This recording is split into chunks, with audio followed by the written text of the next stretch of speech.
Всем привет, с вами Дэн, и у нас давненько не было Булавы на канале. Я вот заказал на Джуми, приехали ко мне часы, давайте распаковывать, смотреть, что там внутри. Конечно же, это не простая модель, а это такой интересный винтажик. Ну, Булава нас радует в последние годы некоторыми культовыми, я бы даже сказал, винтажами.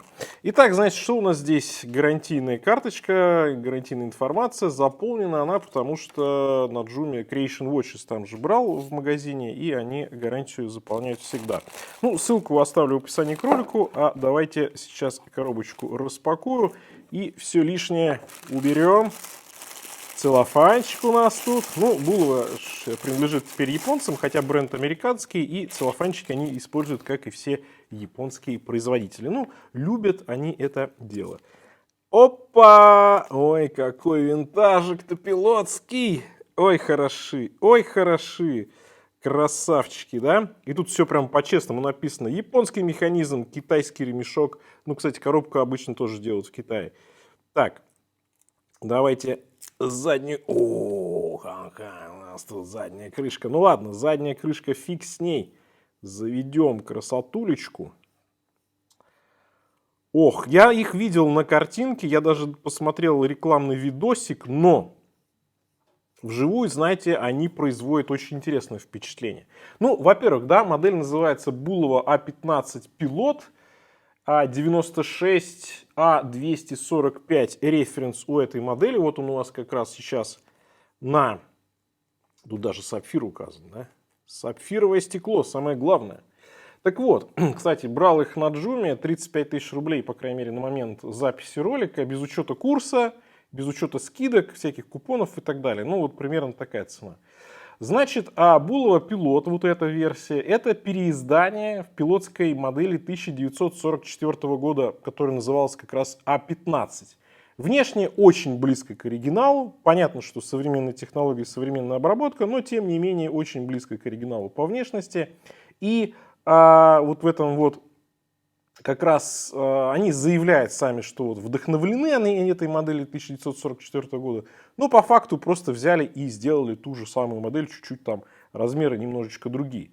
Значит, здесь, как и в старой модели, очень такая сложная читаемость по циферблату. Нужно немножечко привыкнуть, потому что много всего. Значит, здесь понятно, что основная шкала у нас идет, где время отображается 12 часов, и внутри дополнительная шкала 24 часа. Ну, как у большинства пилотских или полевых часов тех времен. Это две шкалы, здесь нам все понятно. Но, как видите, сразу три здесь головки, не заводные, заводная одна посередине. Здесь верхняя головка у отметки 2 часа, которая как раз отмечает двигает такой, да, периферийный фланец внутренний, играет роль таймера он.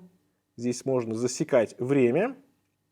Ну, пилоты, напишите в комментариях, для чего вы засекаете время. Ну, в принципе, я думаю, дайверы тоже засекают. Ну, и те, кто варит яйца в современном нашем с вами обществе, тоже используют различные безели, хронографы и так далее на часах для этих самых расчетов. Ну, важные расчеты, сами понимаете. Ну вот, а головка на отметке 4 часа, здесь уже такой средний, да, среднее кольцо идет, которое находится между наружным этим кольцом и внутренним кольцом, где основная часовая разметка. С ее помощью можно выставить второй часовой пояс. В общем, довольно-таки хитрая здесь получается конструкция. И, конечно же, нифига не наглядная, если мы тут запутаться можно среди всех этих цифр. Но я вам скажу так. Понятное дело, что вот эти два кольца, они в основном не для дела, а для того, чтобы у вас был вот такой винтажный, просто такие насквозь винтажный стиль по часам. Много всякой вот такой всячины, всякого усложнения. И все это в историческом обличии. Здесь у нас исторический пилот. Вот с такими интересными здесь кольцами, которыми можно оперировать. И в принципе, если вы не то чтобы научитесь, да, но привыкнете к этим часам, и вам это все понравится, можно даже и пользоваться. Понятно, что эти головки никак не фиксируются, поэтому возможно это все сбить случайно, но это не дайверские часы, поэтому ничего страшного, я надеюсь, все-таки не произойдет. Но опять же таки, давайте говорить честно, вот эта вся стилизация под винтажные часы и перевыпуск винтажных часов, и вот эти все функции, особенно что касается пилотских часов, различных замеров там и так далее, это все больше не для того, что вы фактически будете использовать, а для того, чтобы понимать, что у вас на запястье прибор из 40-х годов, ровно в том виде, которым пользовались пилоты в те времена. И они вот этими всеми шкалами, как я думаю, пользовались. И, на мой взгляд, это здорово, потому что, в конце концов, мы вообще можем обойтись без часов, ходить со смартфоном. Вот меня иногда удивляет, когда в комментариях кто-то пишет, а зачем вот какой-нибудь там пилот, вот Булова там, да, или Citizen где-нибудь, или что-нибудь еще, с кучей наворотов функций, которые никому никогда не нужны. Да даже хронограф никому никогда не нужен практически.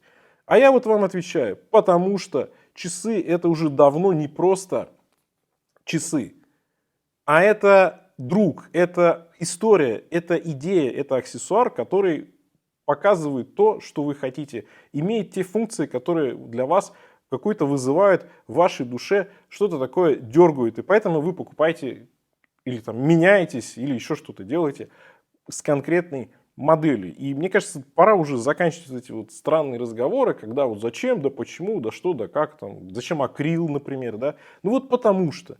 В общем, надеюсь, вы поняли, что я имею в виду. Давайте, кстати говоря, еще по характеристикам пройдемся. Корпус здесь сталь 316L, ремешок кожаный, как я сказал. Внутри стоит механизм Miyota 82S0, уже со стоп-секунды, естественно. Сапфировое купольное, сильно купольное стекло, которое всю эту красоту у нас прикрывает сверху. Водозащита 30 метров, так что с ними плавать не будем. Но под дождь, в принципе, попасть, если что, можно. Иллюминофор также имеется. И, по цене уже сказал, там где-то 35 тысяч рублей. Так, по размерам давайте посмотрим. 42 у нас тут миллиметра по диаметру. Тут много всего. Я бы сказал, что 42 для таких часов не так уж и много. И 14 по высоте, но 2 миллиметра здесь точно забирает вот это вот сильно купольное стекло. Не 2, 1,5 где-то. По ремешку сколько? 20. И ушки достаточно длинные. В классике такой, опять же, 40-х годов. 50 миллиметров. Не самая маленькая модель, но мы же с вами знаем, что пилотские часы должны быть какими? Правильно? Либо очень маленькими, либо очень большими. И в основном все-таки они немножко в оверсайз. И вот эта модель, я бы сказал, она где-то посерединке. То есть на запястье меньше моего, мне кажется, не сядут особенно, потому что довольно-таки длинные уши. Но если запястье мое или чуть больше, будет прям в самый раз. Знаете, под такую куртку бомбер, да, или что-нибудь кожаное, осеннее, или зимнее, вот прям самое оно.